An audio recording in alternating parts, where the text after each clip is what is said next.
Tahukah Anda, demi menu Indonesia maju, Indonesia Jaya.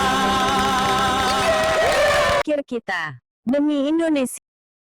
Ini Sama para sesepuh yang menciptakan sandwich generation, juga menurunkan intergenerational trauma, tapi nuntut anak-anaknya buat sukses sebelum umur 25.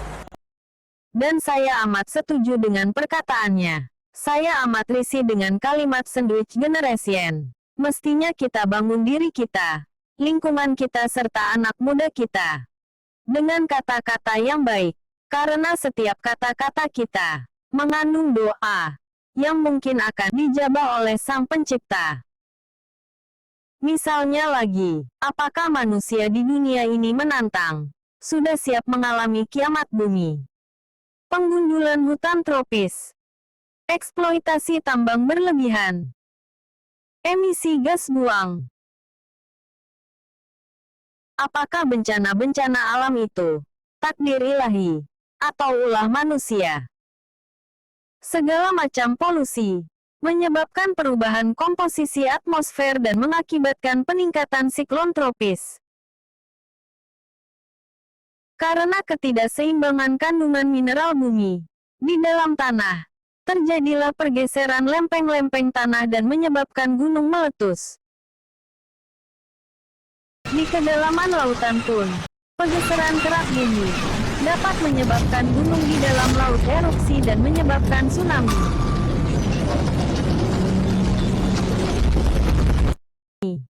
Juga bisa pula menyebabkan tanah naik ke atas dan menimbulkan pulau-pulau baru.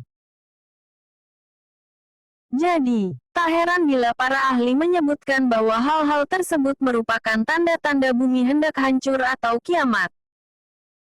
Demikian juga kekhawatiran tentang penutupan Selat Hormuz yang dikhawatirkan akan menyebabkan harga BBM naik. Padahal ada beberapa hal yang jauh lebih urgen.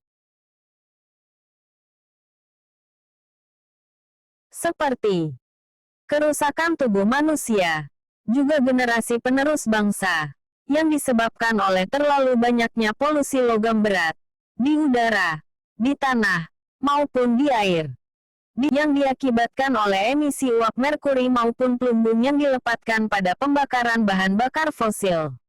Juga, karena eksploitasi bumi secara berlebihan, termasuk pembakaran bahan biomasa, banyak terjadi perubahan komposisi gas maupun senyawa, serta organisme berbahaya di atmosfer kita.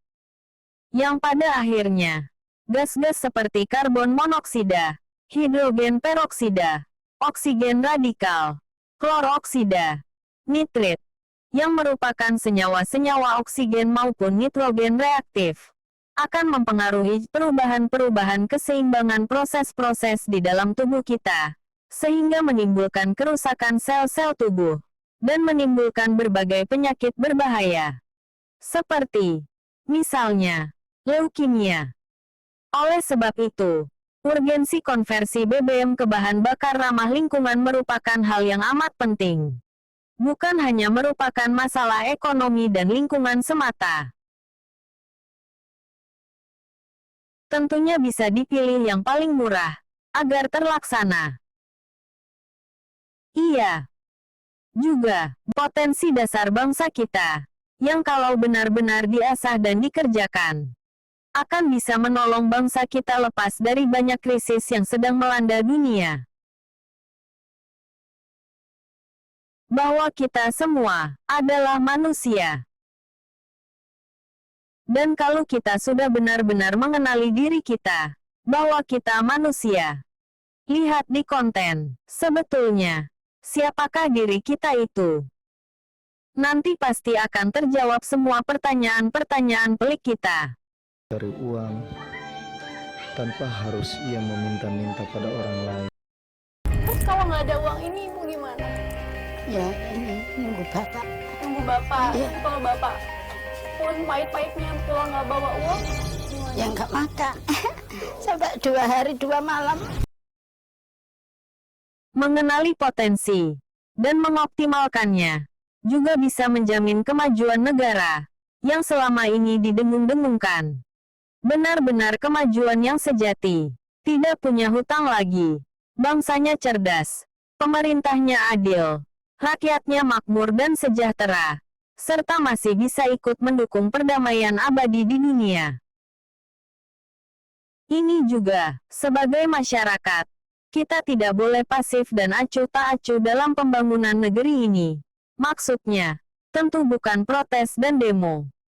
Akan tetapi kita memang selalu mengawasi kinerja pemerintah. Tapi, bukan untuk demo dan protes, melainkan 1. Memberi masukan-masukan tentang kejadian-kejadian mengganjal di sekitar kita saja. Contohnya, jempol 2 jari untuk mereka. Para bocil ini, secara tak sengaja, telah amat sadar lingkungan.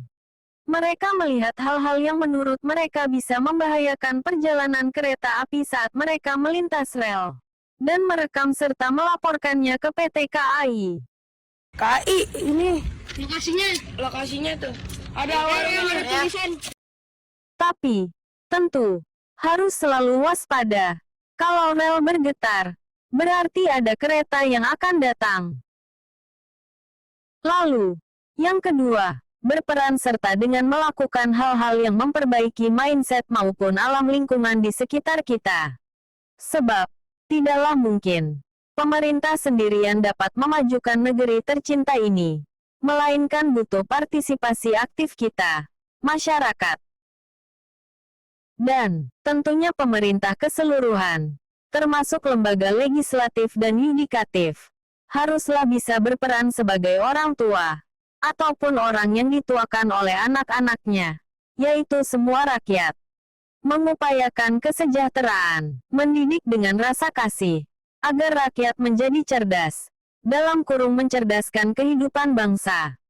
Tidak menakut-nakuti ataupun membohongi. Mudah-mudahan penghasilan negara dari eksploitasi tambang besar-besaran selama ini, ongkos kerusakan alam dan efeknya terhadap manusia, dibandingkan hasil profit keuangannya, tidak minus bagi keuangan negara. Itu harapan semua rakyat Indonesia. Chaos yang menimbulkan banyak korban di tahun 1997 menunjukkan bahwa bila Bapak mau berterus terang dan tidak membohongi anak-anaknya, mungkin reformasi bisa tetap terjadi, tapi tanpa chaos dan korban. Dalam hal ini yang bertindak sebagai ayah dan ibu yang melindungi rakyatnya tentulah pemerintah beserta anggota-anggota dewan. Dalam hal ini ketua-ketua partai politiknya. Ketidaksepahaman adalah hal yang lumrah. Masih ada jalan kerakyatan seperti sila keempat Pancasila. Akan tetapi, ketidakharmonisan dalam arti pertikaian yang toksik akan membuat anak-anaknya kacau. Ditambah, banyak hal yang ditutup-tutupi, yang menimbulkan rasa curiga, was-was, ketakutan bahkan untuk berkumpul dan berpendapat, semakin membuat ketidakstabilan anak-anak bangsa, yang memudahkan mereka tersulut emosi dan chaos.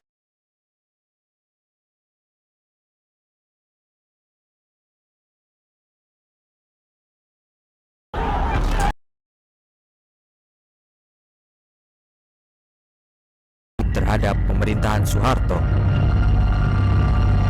Mimbar Rakyat menjadi salah satu aksi paling berani mengkritik pemerintah Orde Baru. Tidaknya terjadi 6 pelanggaran HAM, diantaranya pelanggaran asas kebebasan berkumpul dan berserikat, kebebasan dari rasa takut, serta asas kebebasan dari perlakuan keji dan tidak manusiawi. Termasuk juga pengusaha-pengusaha yang mencari uang di negeri kita, juga semestinya diperlakukan adil. Jangan menganaktirikan kepentingan masyarakat kecil. Ya udah rezekinya kita dikasih gitu ya udah. Untuk makan aja kadang-kadang sulit. Untuk makan di laut aja itu sulit. Kalau untuk Barulah negeri ini bisa maju. Baldatun Thayyibatun Warobun Ghafur. Negeri yang maju, jaya, tentram, makmur, dan Sang Pencipta yang Maha Kuasa selalu memberikan ampunan, sehingga negeri tercinta ini bisa selamat. Memang berat, bagaimanapun, mengemban amanah sebagai kepala negara. Tapi, tentu ganjaran kebaikan maupun hukuman yang maha kuasa bila lengah akan sangat besar juga. Oleh sebab itu, marilah kita semua mendukung langkah-langkah negeri ini untuk maju. Semuanya. Jangan pernah menghambat langkah kemajuan dengan melakukan kecurangan-kecurangan untuk menguntungkan diri sendiri dan merugikan semua orang lainnya. Ataupun bertolak belakang ataupun tidak seirama dengan keputusan kepala negara. Selama hal itu benar-benar demi kemajuan seluruh negeri. Rakyat amat mendukung presiden yang benar-benar mengemban amanah, mencerdaskan kehidupan bangsa, memajukan kesejahteraan umum, berusaha meningkatkan devisa negara yang compang-camping di berbagai sisi.